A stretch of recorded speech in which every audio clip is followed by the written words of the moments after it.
பெங்களூரு ஓசூரிலிருந்து ஏராளமானோர் தீபாவளி கொண்டாடுவதற்காக சொந்த ஊர்களுக்கு திரும்புவதால் கிருஷ்ணகிரி சுங்கச்சாவடியில் நெரிசல் ஏற்பட்டிருக்கிறது. இதுகுறித்த கூடுதல் விவரங்களை நம்முடைய செய்தியாளர் தினேஷிடம் கேட்கலாம். தினேஷ், சுங்கச்சாவடியில் ஏற்பட்டிருக்கும் போக்குவரத்து நெரிசல் எந்த அளவுக்கு இருக்கு? நிச்சயமாக அபிநயா, அதாவது நாடு முழுவதும் வருகின்ற திங்கட்கிழமை தீபாவளி பண்டிகை கொண்டாடப்பட உள்ள நிலையில் பலரும் தங்கள் சொந்த ஊர்களுக்கு செல்ல தொடங்கியுள்ளனர். குறிப்பாக கர்நாடக மாநிலத்தில் அதிக அளவு தமிழர்கள் உள்ளதால் அவர்களும் ஓசூரில் வசிக்கக்கூடிய பொதுமக்களும் தற்பொழுது அவர்களுடைய சொந்த ஊர்களுக்கு செல்வதற்காக படையெடுக்க தொடங்கியுள்ளனர். கிருஷ்ணகிரியில் இருக்கக்கூடிய சுங்கச்சாவடியில் சுமார் 100 கிலோமீட்டர் அளவிற்கு மிக நீளமான சுங்கச்சாவடி.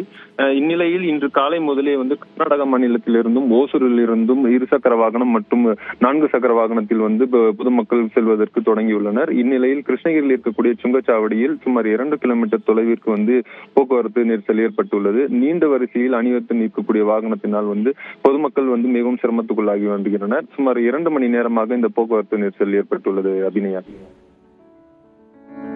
சுங்கச்சாவடியில் ஏற்பட்ட போக்குவரத்து நெரிசல் குறித்த விவரங்களுக்கு நன்றி தினேஷ்.